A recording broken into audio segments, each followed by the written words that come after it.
समझ में क्या? बोर्ड मेंबर में पावर मिल जाता है किसके बाद? एफडीआई के बाद।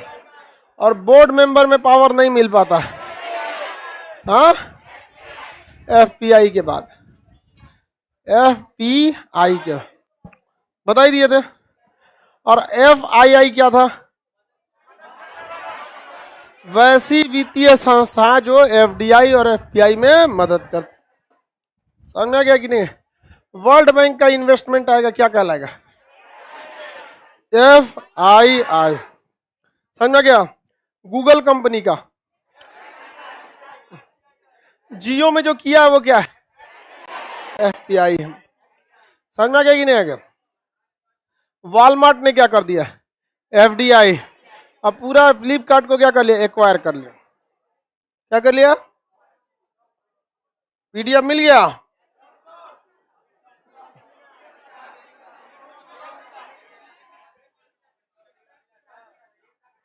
तो टैक्स के आगे पढ़ेबे कौन सी की है? एफडीआई वाला। तो एफडीआई तो समझ ही गए लोग।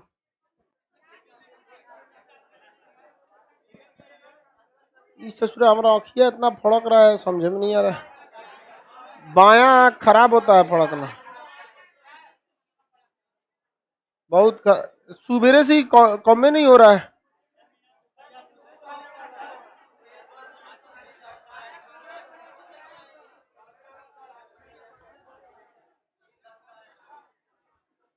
आज थूरेंगे किसी को, लग रहा है फर्क रहा है तो।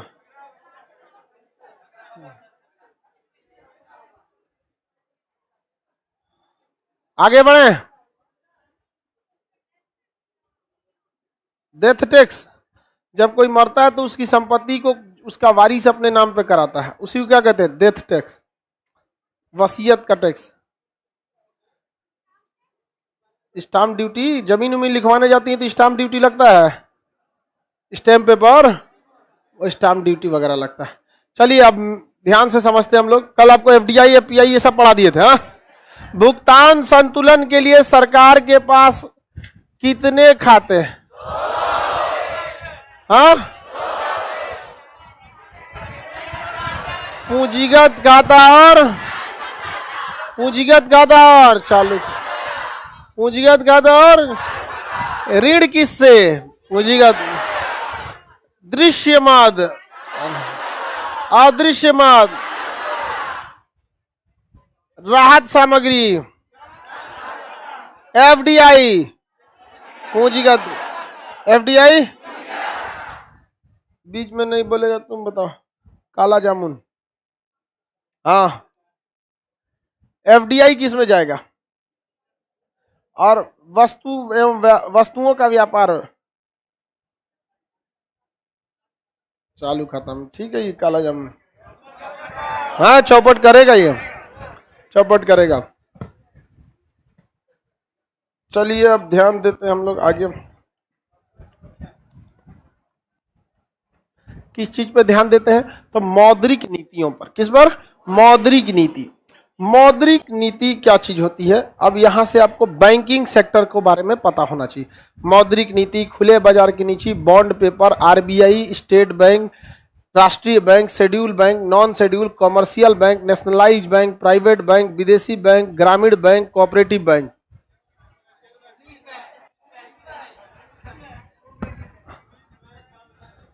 चलिए ध्यान देते हैं हम लोग। मौद्रिक नीति, आरबीआई बैंकों पे जो नियम बनाती है उसे क्या कहते हैं? मौद्रिक नीति। बैंकों पे लाई गई नीति क्या कहलाती है? मौद्रिक नीति। बैंकों पे लाई गई नीति मौद्रिक नीति लाता है। कौन लाता है इसे? आरबीआई। कौन लाता है? आरबीआई मौद्रिक नीतियां तरलता को कम करने के लिए लाती हैं। किसको कम करने के लिए लाएंगे? किसे कम करती हैं? तरलता। कैश पैसा को क्या कहा जाता है? तरलता। कैश पैसा बहुत खतरनाक चीज होता है इकोनॉमी में। इकोनॉमी में कैश पैसा बहुत ही खतरनाक होता है, इकोनॉमी को चौपट कर सकता है। तरलता, जैसे देखिए हम तरलता को समझाते हैं। आरबीआई बैंकों का बैंक कौन है? Reserve bank of India. ये बैंकों का बैंक। इससे बाकी के जितने भी कॉमर्शियल बैंक है वो क्या होते हैं? जुड़े होते। चाहे वो पीएनबी हो, चाहे वो सेंट्रल बैंक ऑफ इंडिया हो, चाहे वो स्टेट बैंक ऑफ इंडिया हो, SBI हो, चाहे वो कोई प्राइवेट बैंक क्यों ना हो, कोई प्राइवेट बैंक ही क्यों ना हो, जितने भी ये बैंक हैं सब किससे जुड़े रहते हैं? किसी को कोई दिक्कत? LPG का PDF नहीं मिला है, नहीं मिला LPG का। तो LPG तो बहुत पुराना हो गया ना, मनमोहन सिंह के समय का था, नहीं समझ में आया? उसका PDF रख के क्या करेंगे लोग? बहुत पुराना चीज का PDF रखा जाता है। देखिए ध्यान से, बैंक, ये सब बैंक कैसे हैं? कॉमर्शियल बैंक, और इनके नीचे क्या है? जनता है। क्या है? जनता। जनता, जनता किसी न किसी काम के लिए कहां जाती है? बैंक को जाती है। कहां जाती है? बैंक, बैंक में जाती है। अब बैंक इनको क्या दे देता है? लोन। और बैंकों का लोन काफी सस्ता होता है, क्योंकि आप गांव में जो लोन लेते हैं उसका ब्याज मंथली लगता है और बैंकों का ब्याज सालाना। जैसे अगर आप किसी मोहल्ला में या किसी अगल बगल में साहूकार से लोन ले लेंगे ना 1 लाख रुपया, तो उस पर ब्याज लेगा वो 5% महीना, 5 से 7% लेता है, 7% लेता है जी, 20%। गांव 20% लेता है, खलिया देगा पूरा।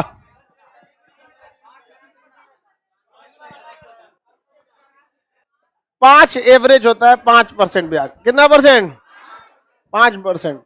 5% ब्याज होता है। तब सोचिए अगर कोई 1 लाख रुपया लिया 1 साल के लिए, तो हर महीने उसका ब्याज कितना हो रहा है? 5,000। 5% के हिसाब से 5,000। बकुलवा कहाँ है? 5% के हिसाब से 1 लाख का 5% 5,000 होता है। 1 साल के लिए अगर लोन ले लिया तो 60,000 रुपया उसका क्या हो गया? ब्याज। अब जरा सोचिए बाबू, अगर किसी से लोन लिए 1 साल बाद दिए तो 1,60,000, और 2 साल के लिए ले लिए तो कामे बना दिया है। 1 लाख तो मूलधन और 1,20,000 ब्याज। बहुत महंगा है कि नहीं है? और उसपे से दबदबा दिखाता है। देखते हैं पैसा लेने आएगा तो क्या दिखाएगा? दबदबा दिखाएगा। पुष्पा से भी तो पैसा लेने आया था, दबदबा दिखा रहा था। पुष्पा नाम है मेरा, दो दिया कि नहीं दो दिया पुष्पा भाव।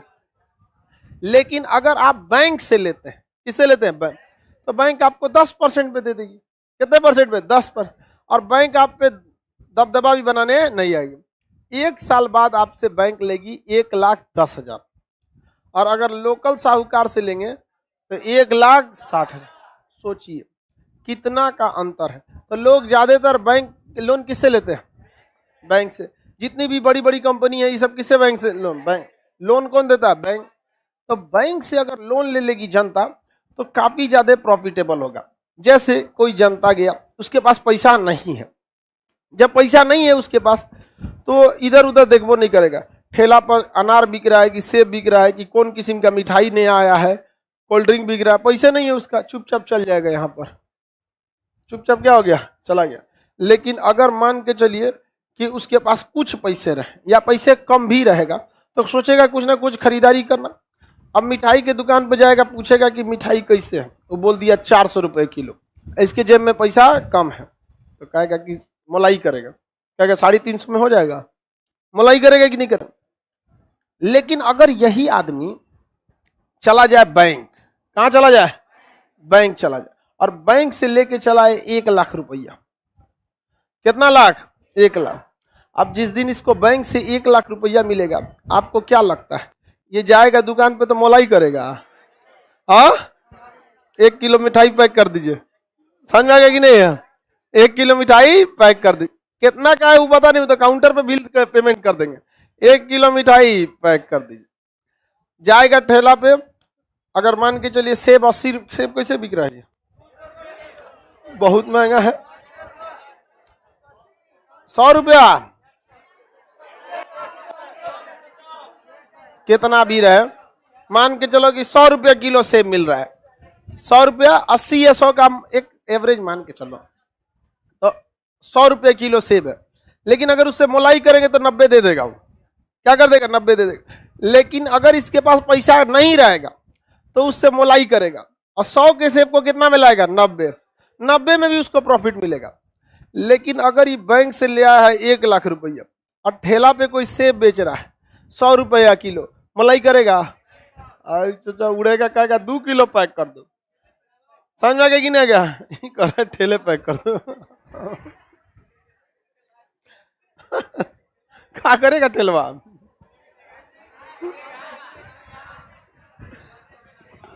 चलो ध्यान से देखो बाबू, ध्यान से समझिए लो, पूरा का पूरा क्या कर देगा? पैक करा लेगा। इसका मतलब ये हुआ कि दुकानदार कैसे ग्राहकों को पसंद करते हैं? जिनके पास पैसा हो उन्हीं को दुकानदार पसंद करते हैं। अब बताइए, कोई दुकानदार अगर 90 रुपया किलो सेब बेचा है तो बोलता कितना है? 100 रुपया। मार्जिन लेके चलता है कि लोग मलाई कराएंगे। अगर लाइने से हर आदमी बैंक से निकले 1-1 लाख रुपया लोन लेके और लाइन से उसके बाद 20 आदमी पहुंचा, सेब पैक कर दो 100 रुपया, पैक कर दो 100 रुपया, उसको समझ में आएगा कि झूठे ना 90 रुपया बेच रहे हैं, कितना कर देने लायक? 100 रुपये। अब 100 से नीचे जाएगा नहीं, क्योंकि उसको पता है कि मार्केट में बहुत सारे ऐसे लोग हैं जो 100 में इजीली खरीद सकते हैं, तो वो 90 वाला 100 सेब कितना में कर देगा? 100 में। इसमें कौन पिसाएगा? गरीब इंसान। गरीब पिसाएगा कि नहीं? इसके लिए जिम्मेदार कौन? पैसा। इसके लिए जिम्मेदार कौन? पैसा। पैसा रहेगा तो मलाई नहीं करेगा। इसलिए देखिएगा, बड़े बड़े मॉल में छोटे छोटे आदमी नहीं जाते हैं, वो कुछ खिला के खूब ज्यादा पैसा ले लेता है। मॉल में जाएंगे ना, सैंडविच, सैंडविच में रहता कौन चाहिए? 4 गो खीरा, प्याज, चटनी और ब्रेड, हो गया।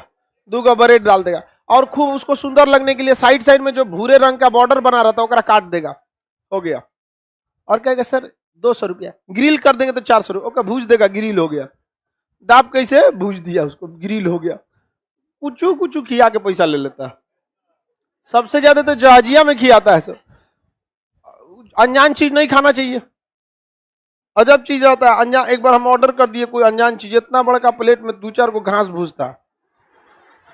हम कहीं इसमें खाने वाला कौन? हमको लगा छूट गया है खाने वाला, तो हम इंतजार कर रहे थे कि हो सकता है ये सलाद उलाद है, मेन आइटम कब आएगा। हम पूछे कि मेन आइटम क्या हो तो गया ये। मेन आइटम है यार, वैसे ही दे दिए हम, ले जाओ। अब खाएगा कौन चीज? पैसा गईबे किया, स्वास्थ्य तो खराब करे आदमी। दूब, घास, केला का पत्ती कुछ कुछ में रख लेता, बस यही कुछ ऐसे रख दिया था। तो वो लोग क्या, उनको पता है कि किस लेवल के लोग हैं, ये पैसा देने में कोई दिक्कत नहीं होता। एयरपोर्टों पे जाइएगा, पानी 60 रुपया का देगा, जो बाहर पनिया 20 रुपया में, अंदर कितना का देगा? 60 रुपया। क्यों? क्योंकि पता है कि यहाँ सब कैसे लोग आ रहे हैं, सब कौन आ रहा है? पैसा वाला। इसका मतलब महंगाई को बढ़ाने में सबसे बड़का काम कौन कर रहा है? तरलता। ये तरलता जिस दिन आएगा महंगाई बढ़ेगी, कंफर्म महंगाई बढ़ेगी। इसको कंट्रोल करने के लिए बैंकों को कहना पड़ेगा कि तुम ब्याज दर बढ़ाओ, क्योंकि भाई साहब बैंक से लाए हैं 1 लाख रुपया 10% के ब्याज पर, 10% के ब्याज पर। कल को बैंक कह देगा कि हम आपसे 60% ब्याज लेंगे, ये लोन लेगा? बताइए, 60% में कोई लोन लेगा? नहीं लेगा। तो ये बाजार में से टुकुर टुकुर चल आएगा। अब बताओ, सेब वाला पूछेगा चाचा 1 किलो तौल दो। सोचा तो नहीं, बैंक के पैसों न मिला हमको। समझ में आ गया कि नहीं आएगा? तो दूसरे आदमी से पूछेगा, ओ चाचा 1 किलो तौल दे, तो कहा हमरो बैंक से ना मिला पैसा यहाँ। तो कहा आइए ना, हम 100 की जगह 90 लगा देंगे। रेट घटने लगा कि नहीं घटने लगा? रेट घट जाता है कि नहीं? तो ये पैसा बड़ी खतरनाक चीज है। अगर आपके पास ज्यादा है तो आप कंफर्म समझिए कि रेट को बढ़ाएंगे। रेट को क्या कर देंगे? बढ़ा देंगे। रेट को क्या कर देंगे? बढ़ा देंगे। आप आगे बढ़ जाएं तो बताइए, इस रेट बैंक जो ब्याज देती है वो 2 तरह का देती है। एक होता है primary landing rate, PLR, primary landing rate, PLR। आप बैंक से लोन लेने जाएंगे, आपको देगा बैंक 10-12% पे। समझ में आ गया कि नहीं? लेकिन बैंक के पास एक अलग रेट होता है, बेस रेट। क्या होता है? Base rate. ये अपने फेवरेट कस्टमर को देती है। फेवरेट कस्टमर को आपको देंगे तो 10-12% पे, हम लोग जाएंगे तो 7-8% पे देगा, 6%, 5.5%, 6, 6.5% यही देगा, मैंने 6 से 7 के आसपास में दे देगा। समझ आ गया कि नहीं आ गया? कौन सी बोल रहे? सबको नहीं देता है, सबको नहीं देगा वो। फेवरेट कस्टमर को कितना में देता है? Base rate. तो बताइए बैंक कितने दर पर ब्याज देते हैं ग्राहकों को? 2। नॉर्मल आदमी को? नॉर्मल आदमी को PLR, primary landing rate. Primary landing rate कितना परसेंट पे? 10, 12, 14 ठेका देता है सब। अब फेवरेट कस्टमर को कितना देगा? सब कम। कितना पे? बेस रेट पे देता है सब। समझ में आ गया कि नहीं आ गया? कितना परसेंट पे? 6-7% पे दे देता है, ज्यादा पे उस पे नहीं लेता है। समझ में आ गया कि नहीं आ गया? किसी को दिक्कत? अब ये बताइए सर, महंगाई बढ़ेगी, जनता को महंगाई बढ़ेगी, तो महंगाई का सबसे बड़ा कारण क्या है? तरलता। क्या है? तरलता। और जैसे महंगाई बढ़ेगी जनता सीधे गरियाना चालू करेगी किसको? सरकार को। किसको? सरकार को। अभी बताइए तो महंगाई के लिए कौन बोली सुनता है? मोदी जी नहीं सुनते हैं। यही यहाँ पे आज कारण क्या है? तरलता। कारण क्या है? तरलता। मार्केट में घूम रहा तरलता, किसी को कोई दिक्कत? वही क्या करता है? महंगाई बढ़ा देता है। अब देखिए सरकार किसको कहेगी? आरबीआई को कि कुछ कर बबुआ, हम गाड़ी सुन। तो समझ में आ गया कि नहीं आ गया? तो देखिए बैंकों को भी जब पैसा चाहिए होता है ना, तो पैसा का अथाह भंडार किसके पास है?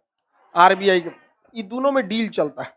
आरबीआई कहता है देख भैया हमको भी कमाना है, क्योंकि हमारा बिल्डिंग तो और मस्त मस्त है, एसी उसी लगल है यहाँ पे, हमारे पास पैसा बड़ी ज्यादा है, हमसे तुम एक काम करो, लो पैसा ले जाओ, 5% पे ले जाओ, ग्राहक को बांटना 6%, 7% जितना में। तो बैंक को कितना मजा आ रहा है? अपना पैसा नहीं, किसका? आरबीआई का। और ग्राहक को कौन बांट रहा है? बैंक।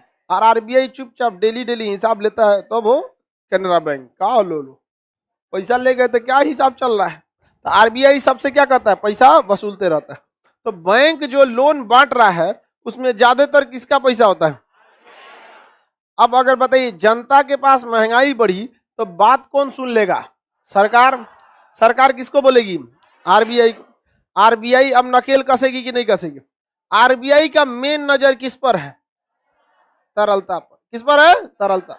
आरबीआई का मेन नजर तरलता पे। अगर तरलता को कम कर दिया जाए तो महंगाई कम हो जाएगा कि नहीं हो जाएगा? महंगाई कम हो जाएगा। तो तरलता कम कैसे करने के लिए? तो आरबीआई जो इन लोगों को लोन देता है ना, वही लोन महंगा कर देगा। जैसे इन लोगों को जो लोन देता है उसे कहते हैं रेपो रेट। क्या कहेंगे? Repo rate. अब जैसे रेपो रेट 4% है, सपोज कीजिए कितना परसेंट? 4%। तो बैंक वाला देख रहा है कि हमारा पैसा है नहीं, 4% पे ले आके अगर जनता को 5% पे दे तो हमारा फायदे है 1% का, लेकिन लाता कितना में है? 4%। और जनता को देता है 8%, 10%, 14% ठेका देता है। समझ में आ गया कि नहीं आ गया? जैसा कस्टमर है पहली बार सीधे घुस जाएंगे लोन लेने के लिए, तो कहेगा आओ आओ तोरे खोजते हो, आओ कितना चाहिए अब। फिर भी आपको फायदा है। गांव के साहूकार से लेने से काफी ज्यादा फायदा आपको किससे? बैंक से। और गवर्नमेंट इसमें बहुत अच्छा काम नहीं करती है। गवर्नमेंट को चाहिए कि हर गांव का अपना एक रीजनल बैंक बना दे। हर गांव का बैंक, जैसे मुखिया है, हर गांव का एक मुखिया होता है कि नहीं होता है? पंचायत का क्या होता है? मुखिया होता है। तो पंचायत में बहुत सारे अमीर लोग भी होते हैं। समझ में आ गया कि नहीं आ गया? और बहुत सारे गरीब भी होते हैं। तो अमीर लोग को कह देना चाहिए कि तुम जो पैसा रख रहे हो इसी बैंक में रख दो, अपने गांव के बैंक में यहाँ पर। तो सारे लोग, गांव का आदमी अगर बैंक खोलेगा तो तुरंत 1 करोड़ रुपया हो जाएगा। नहीं हो जाएगा? कोई 5 लाख दिया, कोई 1 लाख दिया, कोई कितना दिया, कितना दिया, दे देगा यहाँ पर। अब आप अमूमन सोचिए गांव के लोगों का, हम इसको नहीं कर रहे हैं, गांव के लोग के बात बता रहे हैं। कोई गांव है, इसमें अमीर गरीब सब लोग हैं।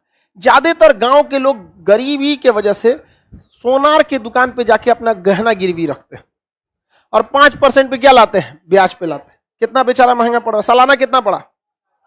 सालाना 60%। गांव के आदमी का ब्याज बेचारा का कमर तोड़ देता है। 5% महीना यानी 12 60% रुपया सालाना। और गांव में ऐसा नहीं है कि केवल गरीब आदमी रहता है, गांव में मीडियम लोग भी रहते हैं, अमीर लोग भी रहते हैं। और ये लोग अपना पैसा कहां रखते हैं? बैंक में। बैंक में जब आप पैसा रखते हैं ना, तो बैंक आपको 4% का ब्याज देती है सालाना। कितना परसेंट का? सुनिए, साल भर में बैंक कितना दिया है? 4%। अब फिक्स डिपॉजिट कर देंगे ना तो कितना देगा? 8%। कितना देगा? 8%। अगर गवर्नमेंट एक संशोधन लाती है कि गांव के लोग मिलकर हर गांव के नाम पर, उसका अपना पंचायत जहां भवन होता है उसके बगल में अपना एक बैंक रहेगा, उसमें मिलकर अपना पैसा रख दो, उसमें मिलकर क्या कर दो? अपना पैसा रख दो। तो एक गांव बैंक बना दे, गांव के आदमी थोड़ा थोड़ा देगा, कोई 10,000, कोई 5,000, कोई इतना, उसका लिस्ट रहेगा उसका। और वही आदमी क्या यहाँ जमा हो गया, 1 करोड़ जमा हो गया। अब जो गांव का आदमी अपने सेविंग अकाउंट में पैसा रखा है उस पर कितना परसेंट मिल रहा है, कितना परसेंट, 4%। अगर ये गवर्नमेंट नियम बना दे, ध्यान से सुनो, कि गांव का आदमी अपना बैंक बना लो और उसको कितना परसेंट मिलेगा, 10%। कितना परसेंट, 10%। ये बताओ कोई आदमी एसबीआई में पैसा रखने जाएगा, बड़ा बड़ा बैंक में रखने जाएगा? गाँव में एसबीआई बैंकों नहीं होता है, तनी दूर पे होता है। और कितना परसेंट दे रहा है, 4%। और वो अपने गांव के बैंक में रखेगा तो 10%। कितना परसेंट, 10। अब गांव का जो गरीब आदमी है वो साहूकार से पैसा नहीं ले, क्योंकि उसको सालाना कितना पड़ रहा है, अपने बैंक से ले ले, कितना परसेंट पे, 15% पे। अपने बैंक से कितना ले ले, 15%। तो इस बैंक को कितना फायदा, 5%। कितना परसेंट फायदा, 5%। तो 15% किससे लिया, जनता से। बैंक अपना खर्च के लिए कितना रख ले, 5%। और जो गांव के लोगों ने मिलकर इस बैंक को चलाया है उसको भी कितना चाहिए, 10%। तो 10% उन गांव के लोगों का, अब 5% इस बैंक के कर्मचारियों की सैलरी वगैरह। अब ये बताओ गांव के आदमी को पैसा भी क्या मिल गया, ज्यादा। अब गांव का आदमी एसबीआई में रखेगा कितना मिलेगा, और वो अपने बैंक में रख दिया तो कितना परसेंट, 10%। और इससे फायदा होगा जो साहूकार से 60% सालाना ले रहा है वो कितना ले लेगा, कितना परसेंट, 15% पे। सबको फायदा हो गया कि नहीं हो गया? लेकिन कोई ध्यान देता है इस पे? गांव के आदमी को कोई दिक्कत नहीं, मर जाता है सब बेचारा ब्याज चुकाते चुकाते। गांव का आदमी अगर पैसा गिरवी रख दिया, अगर गहना गिरवी रख दिया, तो 90% चांस है उसको नहीं छोड़ा पाएगा। पायल कान में का कुछ कुछ रख देता है, नहीं है छूट पाता। कई को का मंगलसूत्र रह गया, रहले रह गया। तो गवर्नमेंट इस पे ध्यान देती है नहीं, जबकि गांव अपना खुद का क्या कर सकता है, बना सकता है। सर आदमी अगर टाइम पे पैसा नहीं देगा तब इसमें गवर्नमेंट को एक फंड रहना चाहिए। गवर्नमेंट इन्वॉल्व रहेगी तो कोई दिक्कत नहीं है। बहुत सारे लोगों का पैसा रहता है बैंक में, 1 साल बाद देगा, 2 साल बाद देना तो 30%, क्या जा रहा है, 4 साल बाद देना कितना परसेंट, 45, हमेशा बढ़ते जाएगा। और उसमें गारंटर की जरूरत नहीं। अपने गांव का है तो खेत तुम्हारा क्या रहेगा, मॉर्गेज रहेगा। खेत क्या हो सकता है, मॉर्गेज।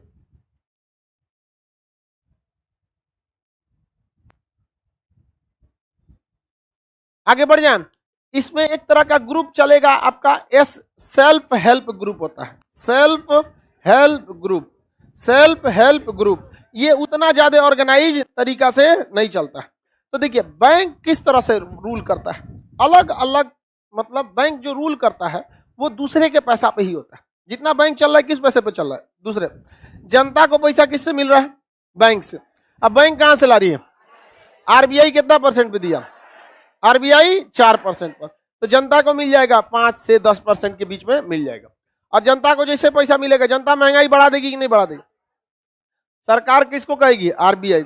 आरबीआई कह देगा तू एक काम कर, रेपो रेट हो गया 40%, जो रेपो रेट कितना हो गया, अब तनी दे, तनी बेस रेट किसी को, जनता को 15% पे। अभी 15% पे दे पाएगा, अभी देगा कितना, 45%।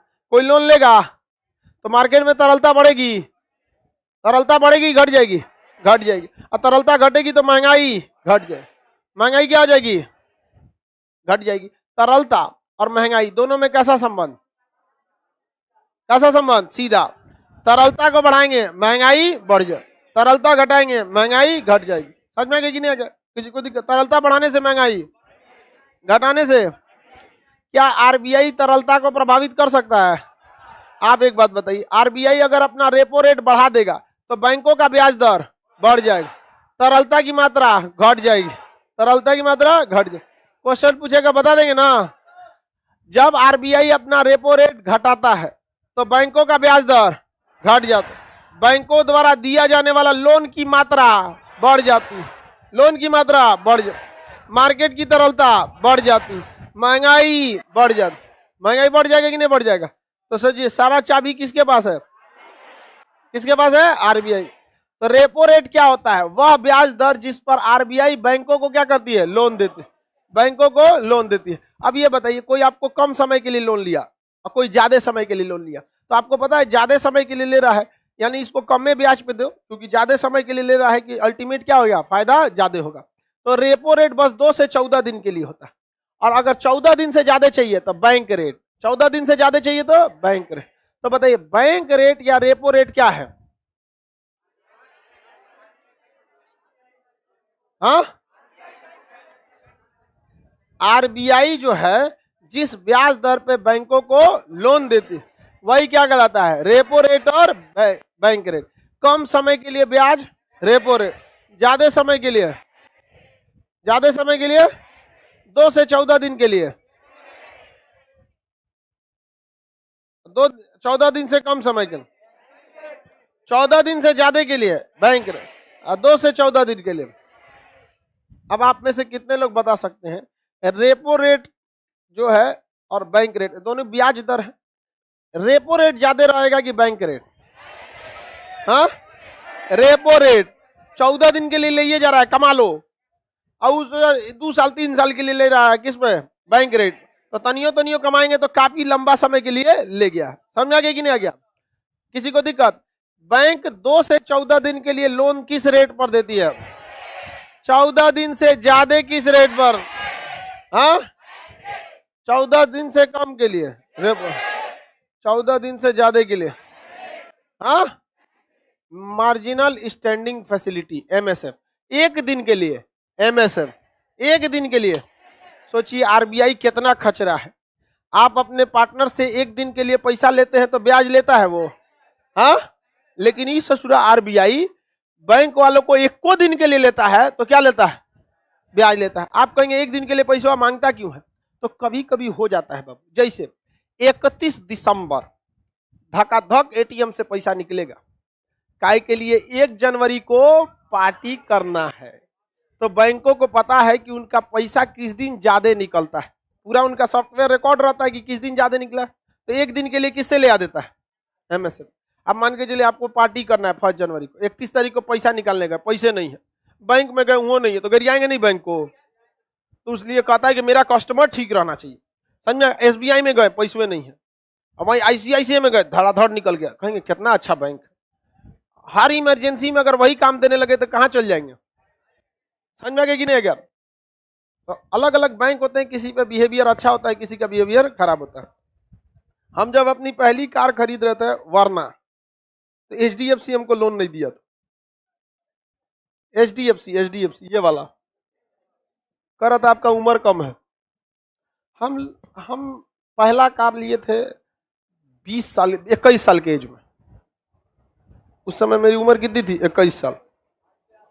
आज से 21 साल पहले, अभी तो 42 साल उम्र हो गया, बहुत साल पहले लिए थे। हाँ, तो उस समय मेरी उम्र कितनी थी? 21 साल। कहा कि हम 25 साल से कम उम्र के लोगों को लोन नहीं देते। कोई बात नहीं, मत दो, फिर कभी मुलाकात होगी। नहीं, अब नहीं रखते हैं अकाउंट उसमें। समझ में आ गया कि नहीं? यहाँ पे अब हमको अब हम गए आईसीआईसीआई वाले के पास, तू कहा कि देखिए सर आपका एज कैसे है, हम आपको लोन नहीं देंगे।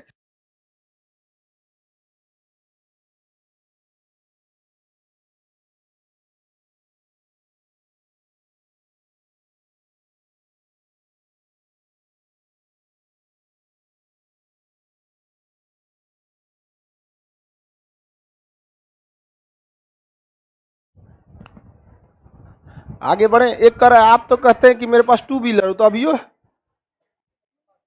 गाड़ी उड़ी तो रहता ही रहता है नहीं, बाइक वगैरह। ये आया ना आईसीआईसीआई वाला, कहा कि हम पहले आपको देखना चाहते हैं कि आप मतलब कि बड़े टीचर हैं कि छोटे। अगर हमको लग जाएगा कि नहीं ठीक ठाक है तो हम आपको लोन सैंक्शन कर देंगे। तो हम क्या किए, वो आया ना तो उसको गलती से नीचवा पूछा, खान सर कहाँ पढ़ाते हैं?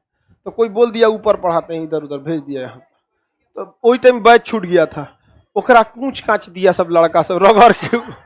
उस समय 1 को सीढ़ी था, अभी 2 है ना, उसमें 1 को सीढ़ी। पूछते चल गया खान सर कहाँ मिलेंगे, तो नीचवा लड़का था, सब देखा तो उम्रदराज आदमी है, तो ऊपर कोई पूछ दे ऊपर। जैसे यहाँ आया था तो बैच छोड़ दिए, हमको नहीं पता था, हम अनजाने में बैच छोड़ दिए। बेचारा कुचा उचा गया था पूरी तरह से। बाद में कहा ठीक है हम आपका लोन क्या करते हैं, फाइनल करते हैं। तो बैंक का काफी महत्वपूर्ण रोल होता है। समझ में आ रहा है कि नहीं आ रहा है? अभी बताइए, एक दिन के लिए ब्याज देगा तो हाँ एमएस, एक दिन के लिए, 2 से 14 दिन के लिए, और 14 दिन से ज्यादा। सबसे बड़का सूदखोर कौन है? आरबीआई। एक दिन के लिए भी लोन देगा तो क्या लेता है? एमएसएफ।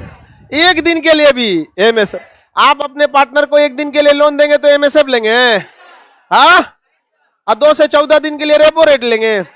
यहां तो लड़का बेस रेट भी नहीं, बैंक रेट भी नहीं लेता है, लड़का बैंक रेट भी नहीं लेता है। कहां लेता है? लड़का सबका घट जाता है। मान के चलिए कोई लड़का है, उसको बर्थडे में किसी को गिफ्ट देना है, तो किससे मांग लेता है? रूम पार्टनर से ले लेता है कि नहीं? और उसको 1 आध महीना बाद धीरे धीरे कटा देता है, कटा देता है कि नहीं? और जब देखेगा दिक्कत हो गया तो घरे फोन कर देगा, एगो फॉर्म भर रहे हैं, समझ में आ गया कि नहीं? चाहे तबीयत खराब है, वो फॉर्म नहीं भर रहा है ना, तबीयत खराब है, अपने बजट को संतुलन कर रहा है, जो पिछले महीने क्या किया है, खर्चा किया। समझ में आ गया कि नहीं आ गया? और लड़की सबको भी तनको मोह माया नहीं लगता है कि लड़का कितना मुश्किल से रहता है। अरे बाबू, लड़की सबको कौन चीज अपने खाएगी, सब आइसक्रीम ना, तो हाई वाला आइसक्रीम वह खाती है सब। अब लड़का से खरीदवा खाना रहेगा तो हाई वाला खाएगी। बता, तुम लोग ये वाला दिला देना, समझ में आ गया कि नहीं? कहना, तुम लोग कुछ कह देना कि यही हमको अच्छा लगता है, समझ में आ गया? उसको उसी की भाषा में चढ़ा दो ना। कर रहा है, छोड़ दी, उसको उसी भाषा में कहो, देखो हम लोग का पसंद कितना अच्छा मैच करता है, हमको ये वाला अच्छा लगता है, चलो दोनों लोग यही खाते हैं, चढ़ा दो। देखते हम तुम्हारी परीक्षा ले रहे हैं, निकालो यार, पैसा रहना चाहिए, बजट क्रॉस नहीं होना चाहिए। नहीं समझ में आ गया? नहीं खाए, चलो अब ध्यान देते हैं हम। 1 दिन के लिए लोन, 2 से 14 दिन,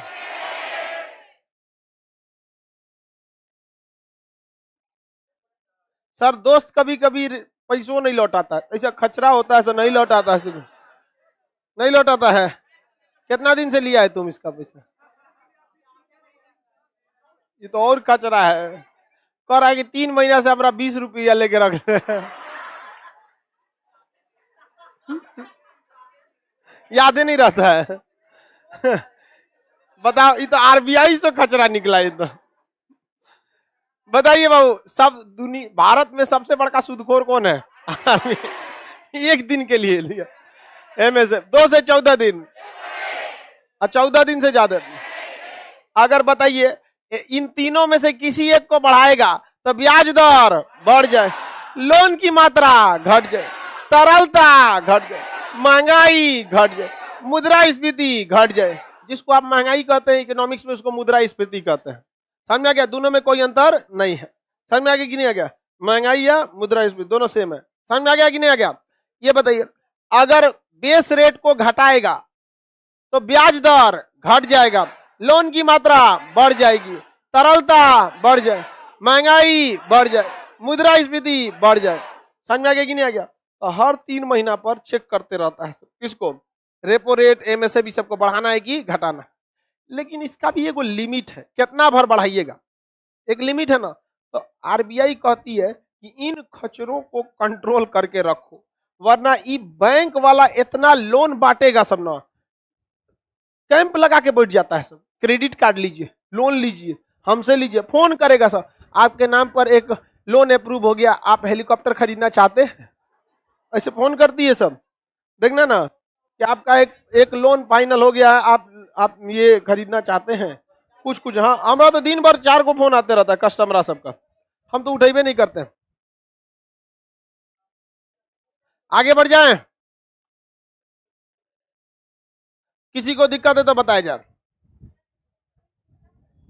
हाँ, रेपो रेट पर अभी आपका रेपो रेट चलेगा 5, 5.25 के आसपास, उसको एक बार चेक कर लीजिएगा आप। रेपो रेट हम अभी कंसेप्ट बता देते हैं, क्योंकि हर 3 महीना पे चेंज हो जाता है। एक बार तो 1 महीना में 2 बार चेंज हुआ था, समझ में? ये फिक्स नहीं रहता है, सबसे ज्यादा चेंज होता है हर 3 महीना पे, यानी साल में कितनी बार? 4 बार। कौन गणित लगा रही है 6 बार? चलिए अब ध्यान दीजिए, आरबीआई का मेन टारगेट किसको कंट्रोल करना है? तरलता। किसे? तरलता डायरेक्ट आरबीआई कंट्रोल कर पाएगा? इन्हीं लोग पे क्या करता है? नकेल कस देता है। समझ में आ गया कि नहीं? उसके बाद इन लोग को कहता है कि रे तुम लोग छोटा कभियो बैंक बंद करके भाग जाता है सर, सिक्योरिटी मनी जमा कर 4%। कितना परसेंट? 4। कैश रिजर्व रेशियो, क्या चीज? Cash reserve ratio. बैंकों से कितना जमा करा लेता है? कहता है कि हमरे पास जमा कर, हमरे पास जमा कर, तो बैंक कहता है लीजिए 4%, लिखिए हमारा कुल जमा का क्या ले लीजिए 4%। यानी सोचिए आपके गांव गांव में एसबीआई, सेंट्रल बैंक, इस सब का क्या होगा, शाखा होगा, ब्रांच होगा। उन सब में से 4% पैसा कौन रखता है, आरबीआई। कितना पैसा हो जाएगा आरबीआई में, और इतना खचरा है कि ब्याज भी नहीं देता है, इस पे रख लेता है अब ब्याज भी नहीं देता है। अब बैंक वाला आके कहता है 1 दिन के लिए पैसा चाहिए, लो लो, ये एमएसएफ। सोचिए इतना खचरा तो कोई नहीं होगा, रावण भी इतना बेईमान ना होगा जितना कौन है, आरबीआई। बताइए एकरे पैसा लेता है और लोन किसको दे देता है, इसी को 1 दिन के लिए, एमएसएफ। 2 से 14 दिन, 14 दिन से ज्यादा। बताइए इतना बेईमान कोई होता है जी, हाँ इतना निर्दयी है। तो बताइए बैंकों को अपना 4% cash reserve ratio, cash reserve ratio, cash reserve ratio कहां जमा करना पड़ता, आरबीआई। कहां पे, आरबीआई के पास। किसके पास, आरबीआई। अगर बताइए अगर ये नहीं जमा करता तो गांव गांव में जहां जहां बैंक है, जहां जहां उन बैंक के ब्रांच है, उनके पास ये 4% एक्स्ट्रा रहता। और वो 4% क्या कर देते, बांट देते बैंक में लोन। और वो लोन आगे जाके क्या बनती, तरलता। और वो तरलता क्या बनाती, मुद्रास्फीति, और महंगाई बढ़ जाती। तो देखें आरबीआई ने 4% तो ऐसे ही महंगाई कंट्रोल कर दिया। कल को कह देगा जिनको जिनको बैंक चलाना है, सीआरआर को हम 10% करते हैं, फटाक से महंगाई क्या हो जाएगी, कंट्रोल हो जाए। समझ में आ गया कि नहीं आ गया, किसी को दिक्कत। इसके बाद आरबीआई कहता है ये खचरा सब खूब पैसा बांटता है और इसको बर्बाद करते हैं। कहता है एक काम करो, तुम लोग अपने कुल जमा पैसा का 18% अपने पास रखो, SLR, statutory liquidity ratio, statutory liquidity ratio, statutory liquidity ratio. कितना परसेंट रखवा देता, 18%। कह दिया अगर 18% से कम तुम्हारे तिजोरी में हो गया, तिजोरी फूंक देंगे हम तोरा। समझ में आ गया कि नहीं। तो हर बैंक को कितना रखना होता है, 18। किसके पास, अपने ही पास। तो देखिए तो बर्बाद कर दिया कि नहीं। वो अपने पास रह के कोने काम का कि जो पैसा रखा गया है उस पे जनता अपना ब्याज मांगेगी सालाना 4% सेविंग अकाउंट में, आए पे 1% ब्याज देना ही नहीं है। मिलेगा कहां, तो रख ले रहेगा, पास रह के भी दूर हो। नहीं समझ में आएगा। अरे इस पे तो बर्दाश्त कर लेगा सीआरआर पर कि चलो चला गया, और ये तो पास रह के भी दूर हो। नहीं समझ में आ गया। अपने तिजोरी में रह के अपने ही किसी काम के नहीं है। समझ में आ गया कि नहीं आ गया, समझ गए, किसी को दिक्कत। बताइए 22% पैसा बैंक सबका कौन बर्बाद कर दिया, कौन बर्बाद कर दिया, और अगर 22% ही नहीं बर्बाद करता तो ये सब पैसा कहां छोड़ देता, हाँ पब्लिक में। अब पब्लिक में क्या हो जाता, तरलता बढ़ जाता, और तरलता बढ़ जाता तो महंगाई बढ़ जाता। बताइए आरबीआई महंगाई कंट्रोल कर लेगी कि नहीं, हाँ किसी को कोई दिक्कत नहीं ना।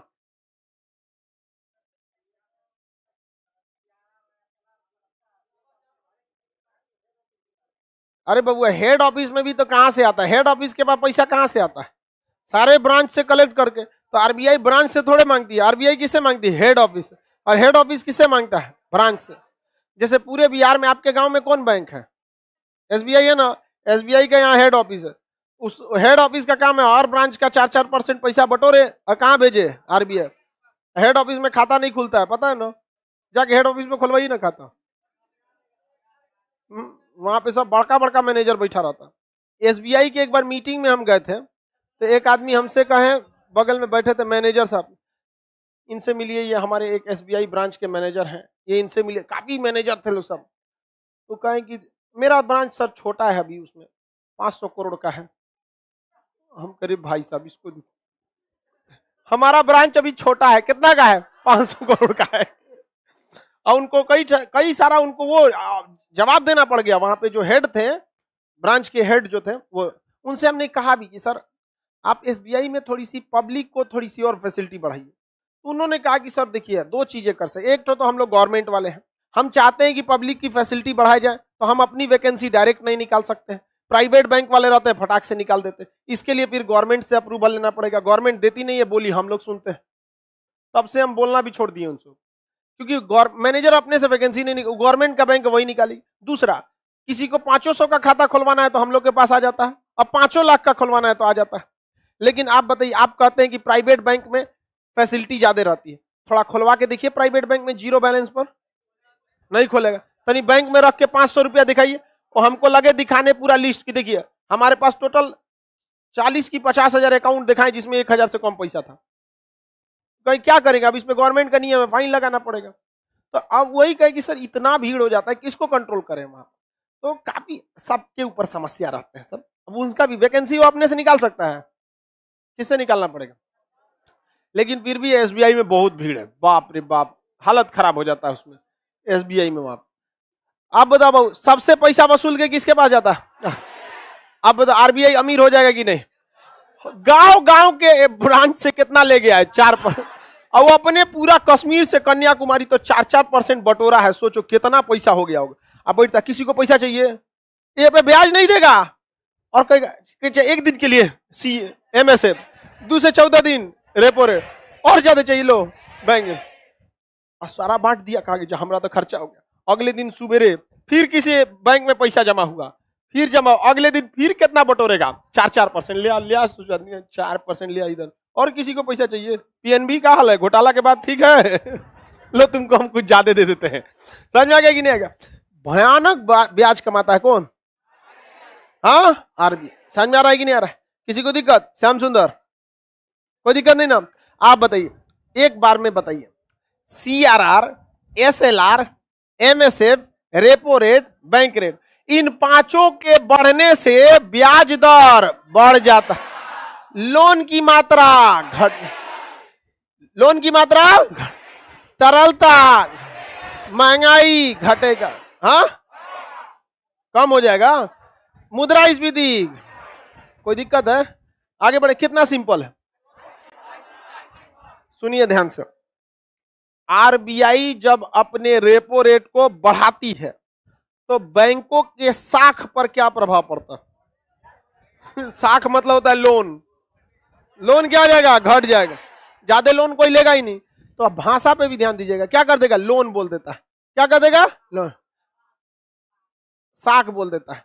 किसी को कोई दिक्कत है, हाँ किस चीज पे, उसका अपना नियम कानून है। ये 22% से ज्यादा क्रॉस नहीं करता है, वो 8% से क्रॉस नहीं करता है। वो अभी के रेट में चल रहा है आपका 4.5%, 4 समथिंग जाता है वहां पे। तो एवरेज उसके पास में रहता है। ऐसा नहीं उसको जिस दिन जरूरत पड़ेगा बढ़ा के खत्म कर देगा लोन। अगर आरबीआई चाह देगी ना तो लोन नहीं देने देगी। सारा कंट्रोल किसके पास है, आरबीआई। खड़े खड़े क्या करता है, कंट्रोल कर। आरबीआई के मेन कमाने का रास्ता जानते हैं क्या, CRR, ब्याज दिया नहीं और ओकरे पे क्या बांट रहा है। ऐसे करके उसको 30,000 करोड़ का फायदा हुआ था। कितने का, 30,000 करोड़ का। किसको, आरबीआई। मोदी जी आए तो ले लिए पैसा, कह दे दे हमको दे। तो आरबीआई चिल्लाते रह गए, तो हमको इमरजेंसी में जरूरत पड़ेगा तो आप दीजिएगा हमको। क्या तो इमरजेंसी कब पड़ता है, भाग यहाँ। चिल्लाते रह गए, नहीं सुने वहां पे। सरकार को जरूरत पड़ेगी, आरबीआई खाली करा देगा तो CRR है यहाँ पर। किसी को दिक्कत। इसके बाद भी बैंकों के पास पैसा बच जाता है कि नहीं, बहुत बच जाता है। और वो किस में बांट देता है, लोन। फिर ससुरा आरबीआई माथा पीटता है कि रे ससुरा तूने तोरा कितना कंट्रोल करे हम। लेकिन लोन का जाना भी जरूरी है। 100% कंट्रोल कर देंगे तो अर्थव्यवस्था रुक जाएगा। पैसा जो है ना, तरलता, ये बीपी है, ब्लड प्रेशर है। किसका, देश का। जिस तरह शरीर में ब्लड प्रेशर का होना जरूरी है, ज्यादा हो गया तो दिक्कत, कम हो गया तो दिक्कत, उसी तरह देश का ब्लड प्रेशर, देश का ब्लड प्रेशर पैसा, ज्यादा हो गया तो मुद्रास्फीति, और कम हो गया तो मंदी। हाई बीपी पे मुद्रास्फीति, लो बीपी पे मंदी, लो बीपी पर मंदी। समझ में आ गया कि नहीं। जैसे कोरोना में सबका पैसे घट गया था, सब दुकान पर मंदी छा गया, कितने लोगों का दुकान बंद हो गया, कितने लोगों की कोचिंग बंद हो गई, कितने लोगों का जिम, बड़ी बड़ी जिम की कंपनी बंद हो गई। क्यों, पैसे नहीं था, मंदी आ गया। ब्यूटी पार्लर बंद हो गया। रीजन क्या, वो सबसे ज्यादा कोरोना में यही सब इफेक्टेड हुआ था।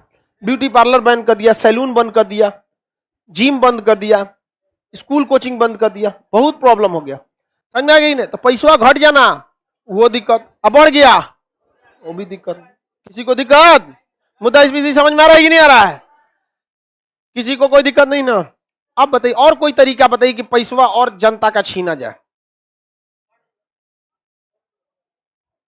बॉन्ड पेपर, बैंक फेल हो जाए तो आरबीआई की जिम्मेदारी है, उसको रिकवर कैसे कैसे किया जाएगा, उस बैंक का कहां कहां पैसा है वहां से रिकवर करके फिर पब्लिक को पैसा लौटाया जाए, ये आरबीआई की जिम्मेदारी है। क्योंकि हर नोट पर लिखा रहता है गारंटर कौन है, आरबीआई। समझ में आ गया कि नहीं आ गया, किसी को दिक्कत? अब देखिए बॉन्ड पेपर से भी कैसे होता है, जैसे ये तो हो गया, इस सब तरीके से आप उसे कंट्रोल कर सकते हैं जो लोन पर डिपेंड है, और जो लोन पर डिपेंड नहीं है उसको बॉन्ड पेपर। बॉन्ड पेपर कैसे होता है, बैंक वाला आएगा कहेगा 10 लाख जमा कीजिए, 7 साल बाद आपको क्या दे देंगे, 15 लाख दे देंगे, दुगुना 3 गुना दे देंगे।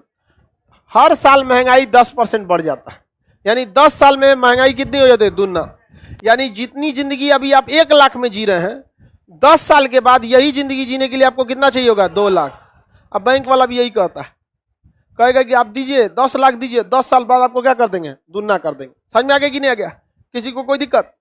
तो बताइए बॉन्ड पेपर जो होता है, बॉन्ड पेपर, अगर आपको कोई बॉन्ड पेपर देता है कि लीजिए आप ये बॉन्ड पेपर ले लीजिए और हमको दीजिए 10 लाख रुपया, हम इसको 10 साल बाद क्या कर देंगे, डबल करेंगे। और जो 10 साल बाद डबल करेंगे तभी सोचा जाएगा। अभी जब बॉन्ड पेपर सरकार बेचेगी तो आपसे क्या समेट लेगी, तरलता। तो सरकार जब बॉन्ड पेपर को बेचती है तो मार्केट की तरलता घट जाती है, मुद्रास्फीति घट जाती, महंगाई घट जाती। समझ में आ गया कि नहीं आ गया, किसी को दिक्कत? तो इसमें सबको जोड़िए, एक हो गया बॉन्ड पेपर, एक बॉन्ड पेपर तो अलग ही चीज हो गया। बताइए जब सरकार अपना बॉन्ड पेपर बेचती है तो मार्केट की तरलता वसूल लेती है, यानी मार्केट की तरलता घट जाती, महंगाई घट जाता है, मुद्रास्फीति घट जाती।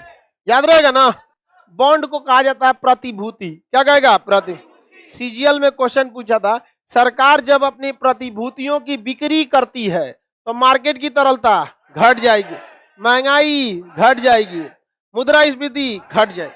तो महंगाई कंट्रोल करने का रास्ता समझ में आ गया कि नहीं आ गया? क्या बेच दीजिए, बॉन्ड पेपर, प्रतिभूति। एलआईसी का पॉलिसी बेच दीजिए, वो भी क्या है, प्रतिभूति। तो बॉन्ड या प्रतिभूति बेचने से महंगाई, इसको क्या करना चाहिए, बढ़ा देना। 1 दिन के लिए ब्याज 2 से 14 दिन, 14 दिन से ज्यादा। हाँ, सीआरआर कितना %, किसके पास, एसएलआर कितना %, किसके पास, हाँ, बैंकों के पास। समझ में आ गया कि नहीं आ गया, किसी को दिक्कत? बताइए